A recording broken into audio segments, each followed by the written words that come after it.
এখানে কেন পড়ে আছে আমি বুঝতে পেরেছি।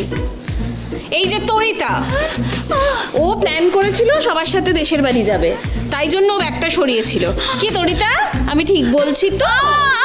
মাগো, দেখছো ধর্মের কল বাতাসে নড়ে। হ্যাঁ, যাও নিজের ঘরে গিয়ে শুয়ে থাকো চুপটি করে, তোমাকে কোথাও যেতে হবে না।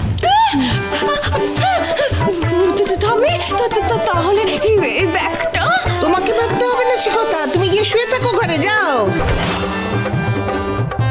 আস্তে।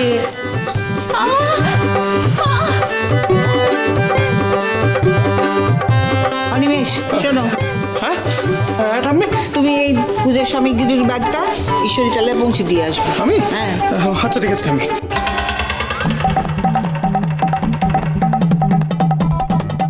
আচ্ছা যাকে অনিমেষ রাস্তায় আছে, পুজোর জিনিস নিয়ে আসছে, আমার ফোনে কথা হয়ে গেছে। ও এলে তুমি ওর সাথেই বাড়ি ফিরে যেতে পারবে ছোট কাকি। ওদিকে ছোটকাও তো একা আছে বাড়িতে। হ্যাঁ, আমি তো সেজন্যই ভাবছিলাম শুধু আমি পুজোটা দিয়েই তাড়াহুড়ো করে বেরিয়ে যাব। অনিমেষ এলে তোমরা আমাকে জানিও। হ্যাঁ, এই সুধা সারাক্ষণ আমার উপর নজর টিকিয়ে রেখেছে। এরপর কি করে আমি লক্ষ্মী প্রতিমা স্টোর রুম থেকে বের করে নিয়ে যাব? সুধা, আমি আমি আমি তাহলে যাই। হ্যাঁ, ছোট বৌরানী, একটা কথা জিজ্ঞেস করবো আপনাকে। কি তুমি আবার কি জিজ্ঞেস করবে? গ্রামের লোকেরা বলে 20 বছর ধরে ওই বাড়ির লোককে এই গায়ে কেউ দেখেনি, অথচ আপনাকে দুবার দেখেছে। আপনি কি সত্যি এসেছিলেন?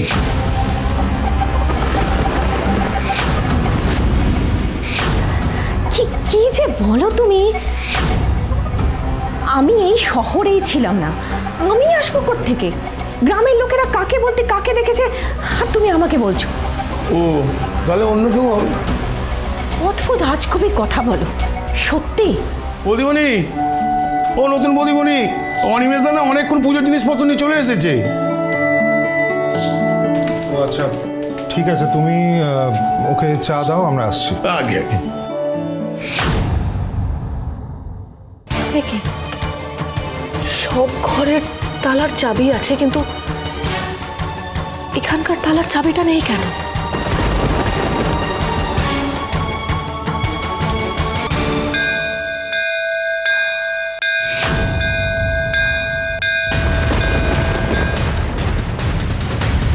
এই সময় মন্দিরের ঘন্টা কে বাজাচ্ছে? এতবার ফোন করছি, ফোনটা যে কেন ধরছে না উজ্জ্বল বুঝতেই পার। হো জোসনা, কি মা, আপনাকে এরকম দেখাচ্ছে কেন? কি হয়েছে? খোকা 2 দিন হলো ফোন করেনি। শুভ বিবাহ এখন থেকে নতুন সময়, প্রতিদিন রাত 10:30টায় স্টার জলসায়।